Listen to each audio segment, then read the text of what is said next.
Hi friends, Snehatheertham VS ചാനലിലേക്ക് എല്ലാവർക്കും സ്വാഗതം. അപ്പം നമ്മുടെ വീടിന്റെ അടുത്ത് ഒരു സ്കൂളുണ്ട്. ആ സ്കൂളിൽ പഠിപ്പിക്കുന്ന സന്തോഷ് സാറിന്റെ അച്ഛനും അമ്മയുടെ 50ാം വെഡിങ് ആനിവേഴ്സറി ഇന്ന് ആഘോഷിക്കുകയുണ്ടായി. അപ്പം ആ ഫംഗ്ഷനിലേക്ക് നമ്മളെ ക്ഷണിച്ചിട്ടുണ്ടായിരുന്നു. അപ്പം ഞാൻ അവിടെ ആ ഫംഗ്ഷനിലേക്ക് പോയപ്പോഴത്തേന് ആ പകർത്തിയ ദൃശ്യങ്ങളാണ് നിങ്ങളിലേക്ക് ഞാൻ എത്തിക്കുന്നത് കേട്ടോ.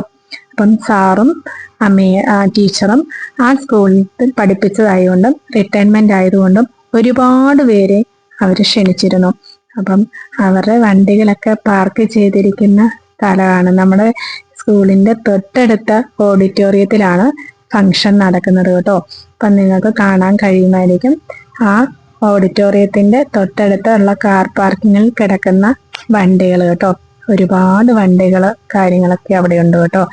പക്ഷെ ഞാൻ ഇതുപോലത്തെ ഒരു ഫംഗ്ഷനിൽ ആദ്യമായിട്ടാണ് പങ്കുചേരുന്നത്. അതുകൊണ്ട് എനിക്ക് ഇതെന്താണ് ഈ ഒരു ഫംഗ്ഷൻ എന്നുള്ളത് അറിയാനുള്ള ഒരു ഭയങ്കര ഒരു ത്വരയുണ്ടായി കേട്ടോ. എന്തായാലും സാറ് ക്ഷണിച്ചതിൽ വളരെ സന്തോഷം. കാരണം ഇതുപോലത്തെ ഒരു ഫംഗ്ഷനിൽ പങ്കെടുക്കാൻ പറ്റിയില്ലേ, അതിൽ പരം എന്താണുള്ളത്. ഞാൻ ഓഡിറ്റോറിയത്തിലേക്ക് കടന്നു പോകുമ്പോൾ നമുക്ക് ഒരുപാട് ആൾക്കാരെ വിളിച്ചിട്ടുണ്ടായിരുന്നു. അതിൽ ഒരുപാട് ആൾക്കാരെയും പകുതി ആൾക്കാരോളം നമുക്ക് പരിചയമുള്ള ആൾക്കാരായിരുന്നു കേട്ടോ. അപ്പം നമ്മൾ ഇതുപോലെ ഒരു ഫംഗ്ഷനിലേക്ക് എത്തുമ്പോഴാണല്ലോ നമ്മൾ പരിചയം പുതുക്കുന്നതൊക്കെ. ഒരുപാട് കാണാതെ ഇരുന്ന ആൾക്കാരെയൊക്കെ ആ ഒരു ഫംഗ്ഷനിൽ വെച്ചാണ് കണ്ടുമുട്ടി വിശേഷങ്ങളൊക്കെ നമ്മൾ പങ്കുവെക്കുന്നത്. എന്തായാലും ആൾക്കാരോടൊക്കെ വിശേഷങ്ങളൊക്കെ പങ്കുവെച്ച ശേഷം ഞാൻ ഓഡിറ്റോറിയത്തിന്റെ അകത്തോട്ട് കടന്നു കേട്ടോ. എന്താണല്ലേ, അവനെ ഒരുപാട് കളർഫുള്ളായിട്ടുള്ള നമ്മുടെ മാലകൾ, പൂമാലകളൊക്കെ സൈഡിലായിട്ട് തൂക്കിയിട്ടുണ്ട്. നല്ലവണ്ണം അലങ്കരിച്ച ഒരു സ്റ്റേജ്. അതിലെ നമ്മുടെ വർക്കി സാറും മേരി ടീച്ചറും നല്ല പുഞ്ചിരി തൂകുന്ന മുഖത്തോടു കൂടി ഇരിക്കുന്നു. അവിടെയൊക്കെ എല്ലാ ആൾക്കാരും ഫ്രണ്ട്സുകളൊക്കെ കൂട്ടം കൂടി സംസാരിക്കുന്നുണ്ട് കേട്ടോ. അന്നേരം നിങ്ങൾക്ക് കാണുമ്പോൾ തന്നെ, ഓഡിറ്റോറിയം കാണുമ്പോൾ തന്നെ നിങ്ങൾക്ക് മനസ്സിലാകും എന്തുമാത്രം നല്ല രീതിയിൽ അലങ്കരിച്ചിട്ടുണ്ടെന്നുള്ളത്.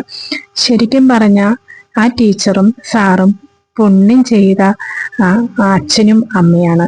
കാരണം ഇന്നത്തെ കാലത്ത് നമ്മുടെ അച്ഛനും അമ്മയൊക്കെ ഓഫ്നേജുകളിലും അതുപോലെ വൃദ്ധസദനത്തിലൊക്കെ മക്കൾക്ക് നോക്കാൻ പറ്റാത്തതുകൊണ്ട് കൊണ്ടാക്കുകയാണ് പതിവ്. കാരണം മക്കളൊക്കെ ജോലിയിൽ പുറത്തായിരിക്കും, അച്ഛനും അമ്മയും നോക്കാൻ ആൾക്കാരുണ്ടാവില്ല. അപ്പം നോക്കാനുള്ള ആൾക്കാർ ഇപ്പം വൃദ്ധസദനവും അതുപോലത്തെ ഓർഫനേജുകളൊക്കെ ആണല്ലോ. കുറച്ച് ക്യാഷുകളൊക്കെ ഡിപ്പോസിറ്റ് ഇട്ട് അവരെ വന്ന് അവിടെ കൊണ്ടാക്കുകയാണ് പതിവ്. പക്ഷെ എന്തോ എനിക്ക് ഭയങ്കര ഒരു അത്ഭുതമായിട്ടാണ് തോന്നിയത്. ഈ മക്കള് ആ സാറിനും ആ ഒരു ടീച്ചറിനെ കിട്ടിയ ശരിക്കും പറഞ്ഞ പൊന്മൊത്തുകളാണ് കേട്ടോ. കാരണം അവരുടെ ഈ 50ാം വെഡിങ് ആനിവേഴ്സറി ഇതുപോലെ അവരെ ഒരു നിമിഷമെങ്കിലും നമ്മൾ സന്തോഷമായിട്ട് കാണുക എന്ന് പറയുന്നത് ഏതൊരു മക്കളുടെയും ഒരു വലിയൊരു ആഗ്രഹമല്ലേ. പക്ഷെ അത് നിങ്ങൾക്ക് കാണുമ്പോഴത്തേനറിയാം, അവരെ മുഖം കാണുമ്പോഴത്തേനറിയാം എന്തുമാത്രം സന്തോഷത്തോടെയാണ് അവർക്ക് സാറും മേരി ടീച്ചറും ഇരിക്കുന്നതെന്നുള്ളത്. അതുപോലെ തന്നെ ആ സ്റ്റേജിലെ നമ്മുടെ കുഞ്ഞു കുട്ടികളുടെ നൃത്തച്ചുവടുകൾ, പല മിക്സിങ് സോങ്ങുകളോട് കൂടിയുള്ള നൃത്തച്ചുവടുകൾ അടിപൊളിയാണ് കേട്ടോ. എന്താ രസം കുട്ടികളുടെ ഡാൻസ് ഒക്കെ ആയിട്ട്. പക്ഷെ എനിക്ക് ഡാൻസ് കളിക്കുന്ന കുട്ടികളെയും പാട്ട് പാടുന്നവരെയൊക്കെ ഒരുപാട് ഇഷ്ടമാണ്. പക്ഷെ നമുക്ക് ആ ഒരു കലാവാസന ഇല്ല കേട്ടോ. എന്തായാലും അതിൻ്റെ ഇടയ്ക്ക് വീഡിയോ പകർത്തിയ ശേഷം ഫുഡ് കഴിക്കാനുള്ള തിരക്കിലായി കേട്ടോ. അപ്പം അവിടെ ഒരേ യൂണിഫോം ഡ്രസ്സിലാണ് എല്ലാവരും നമുക്ക് സെർവ് ചെയ്യുന്ന ഫുഡുകളൊക്കെ സെർവ് ചെയ്യുന്ന കേട്ടോ. അപ്പം ബിരിയാണി, ചിക്കൻ ബിരിയാണിയും അതുപോലെ തന്നെ ചിക്കൻ ബിരിയാണി കഴിക്കാൻ പറ്റാത്ത, ഇഷ്ടമില്ലാത്ത ആൾക്കാർക്ക് ഊണും സെപ്പറേറ്റ് ആയിട്ട് റെഡി ആക്കിയിട്ടുണ്ട് കേട്ടോ. അതുപോലെ സെറ്റിങ്സ് ഒക്കെ എന്ന് പറയുമ്പോഴത്തേന് നമുക്ക് അടിപൊളിയാണ്. കാരണം ഒരു വശത്ത് ബിരിയാണി കഴിക്കുന്നവരും ഒരു വശത്ത് ഊണ് കഴിക്കുന്നവർക്കും സെപ്പറേറ്റ് ആണ് അവർ സെറ്റ് ചെയ്തിരിക്കുന്നത് കേട്ടോ. എന്താ ആ ഒരു ഓഡിറ്റോറിയത്തിന്റെ ഉൾഭാഗമൊക്കെ കാണുമ്പോഴത്തേന് എന്താ ഒരു ഭംഗിയെന്നറിയാവോ. ശരിക്കും പറഞ്ഞാൽ ഫസ്റ്റ് ടൈം ഇങ്ങനെ ഒരു ഫംഗ്ഷൻ അറ്റൻഡ് ചെയ്യുന്നത് കൊണ്ടാവാം എനിക്ക് ഒരുപാട് ഇഷ്ടപ്പെട്ടു കേട്ടോ. അതുമല്ല ഈ ഡാൻസുകളൊക്കെ ആടുമ്പോൾ ഒരേ തീമായിട്ട് ഒരേപോലെ തന്നെ കളറിലുള്ള ഡ്രസ്സുകളിട്ട് കുട്ടികളുടെ ചുവടുവെപ്പൊക്കെ കാണുമ്പോഴത്തേനെന്താ അത് എന്താ പറയാ, എന്താ അറിയാതെ ഒരു സന്തോഷം എന്ന് പറയുന്നത് അതിൽ പരം എന്തായിരിക്കണത്. അപ്പം ഫുഡ് കഴിക്കുന്ന ആ സൈഡിലേക്ക് ഞാൻ പോയി ഇരുന്നു. അപ്പം ബിരിയാണി കഴിക്കാനാണ് എനിക്ക് ഏറ്റവും കൂടുതൽ ഇഷ്ടം കേട്ടോ. അപ്പം നമുക്ക് സാധാരണ രീതിയിലൊക്കെ ബിരിയാണി കഴിക്കുന്നതിന് മുമ്പേ നമുക്ക് ഭൂരിയും നല്ല ഇഷ്ടക്കറിയൊക്കെയാണ് കൊണ്ടുതരുന്നത്. അത് കഴിച്ച ശേഷം രണ്ടാമതാണ് നമുക്ക് ബിരിയാണി കൊണ്ടുതരുന്നത്. അപ്പം ബിരിയാണിയിൽ നല്ല ബീഫ് ഫ്രൈയും നല്ല കോമ്പിനേഷനുള്ള കുറച്ച് കറികളും ഒക്കെ ഉണ്ടായിരുന്നു കേട്ടോ. അടാറ് ഫുഡെന്ന് പറയാം കേട്ടോ. എന്താ രസം ഫുഡ് കഴിക്കാനായിട്ട്, നല്ല ടേസ്റ്റുള്ള ഫുഡുകൾ കേട്ടോ. അപ്പം നിങ്ങൾക്ക് ഭക്ഷണം കാണുമ്പോൾ തന്നെ നിങ്ങൾക്ക് അറിയാൻ പറ്റും കഴിച്ചില്ലല്ലോ എന്തുമാത്രം ടേസ്റ്റ് ഉണ്ടാവും ആ ഫുഡിനെന്ന്. അപ്പം ഫുഡെല്ലാം കഴിച്ചു, വയറ് നിറയെ കഴിച്ചു കേട്ടോ. കാരണം എനിക്ക് ബിരിയാണി ആണല്ലോ ഇഷ്ടം. അപ്പം വയറ് നിറച്ച് കഴിച്ച് ഐസ്ക്രീമൊക്കെ അകത്താക്കി ഞങ്ങൾ ഈ സാറിൻ്റെയും ടീച്ചറിൻ്റെയും ഫോട്ടോയുടെ അടുത്തേക്ക് നമ്മളിങ്ങനെ വന്നു. അപ്പം അവിടെ ഒരു ബോർഡിലായിട്ട് കുറേ കോഫിയുടെ പേരുകൾ എഴുതി വെച്ചിട്ടുണ്ടായി കേട്ടോ. അപ്പം വെറൈറ്റി നല്ല കളർഫുള്ളുള്ള കോഫികൾ.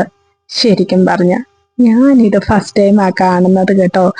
അപ്പം യെല്ലോ കളറിൽ, അതുപോലെ തന്നെ നല്ല പല വെറൈറ്റിയുള്ള നല്ല ബ്രൗൺ കളറിൽ, അങ്ങനെ ഒരു ഓറഞ്ച് കളറിൽ, അതുപോലെ ഒരുപാട് വെറൈറ്റി ആയിട്ടുള്ള കളറിലുള്ള കോഫികൾ നല്ല ഗ്ലാസ് ചില്ലിനകത്താണ് അത് സെറ്റ് ചെയ്ത് വെച്ചേക്കുന്നത്. ശരിക്കും പറഞ്ഞാൽ അതെല്ലാം നല്ല ചൂടോടുകൂടിയാണ് ഇരിക്കുന്നത്. അപ്പം ഫുഡ് കഴിച്ചിറങ്ങുന്നവർക്കും കുടിക്കാം, അതിന് മുമ്പേ വേണേലും നമുക്കത് കുടിക്കാൻ പറ്റും കേട്ടോ. അത് കഴിഞ്ഞ് എല്ലാവരെയും കണ്ട് എല്ലാവരോടും യാത്ര പറഞ്ഞ് ഞാൻ പുറത്തേക്ക് ഇറങ്ങിയായി കേട്ടോ. അപ്പം സന്തോഷ് സാറിനോട് യാത്ര പറയാമെന്ന് വിചാരിച്ചപ്പം സാറ് എല്ലാവരെയും ക്ഷണിച്ച് ഫുഡ് കഴിക്കാനിരിക്കുന്ന ആ തിരക്കിലാണ് കേട്ടോ. എന്തായാലും എനിക്ക് ഈ ഫംഗ്ഷനിൽ വന്നതിൽ വളരെയധികം, സാറ് വിളിച്ചതിൽ വളരെയധികം സന്തോഷമുണ്ട് കേട്ടോ. പിന്നെ സ്റ്റേജിൽ ഫാമിലിയോടൊപ്പമുള്ള ഫോട്ടോസൊക്കെ സാറിന് മേഡത്തിന് ഇട്ടിട്ടുള്ള ഒരു ഫോട്ടോസൊക്കെ അവർ എടുക്കുകയുണ്ടായി. അതുപോലെ ഫ്രണ്ട്സിൻ്റെ കൂടെയും അതുപോലെ കുറേ ഫോട്ടോസൊക്കെ എടുക്കുകയുണ്ടായി. നമ്മൾ ദൂരെ നിന്നിട്ട് ഇതെല്ലാം കണ്ട് അവരുടെ സന്തോഷത്തിൽ നമ്മളും പങ്കുചേർന്നു കേട്ടോ. കാരണം എന്ന് വെച്ചാൽ ഭാഗ്യം ചെയ്ത അച്ഛനും അമ്മയും അതുപോലെ തന്നെ നല്ല മക്കളും, എന്താ വളരെ ഒരുപാട് സന്തോഷം തോന്നിയ നിമിഷങ്ങൾ. അതാണ് നിങ്ങളിലേക്ക് ഞാൻ ഈ വീഡിയോ പകർത്തുവാൻ കാരണമായത്. അപ്പം ഞാൻ എല്ലാവരെയും കണ്ട് യാത്ര പറഞ്ഞ് ഞാൻ പുറത്തോട്ട് ഇറങ്ങി കേട്ടോ. അപ്പം വീഡിയോ നിങ്ങൾക്ക് ഇഷ്ടമായില്ലേ? അപ്പം എൻ്റെ വീഡിയോ ഇഷ്ടപ്പെട്ടിട്ടുണ്ടെങ്കിൽ ലൈക്ക് ചെയ്യുക, സബ്സ്ക്രൈബ് ചെയ്യുക, അതുപോലെ തന്നെ ഷെയർ ചെയ്യാനും മറക്കരുത് കേട്ടോ.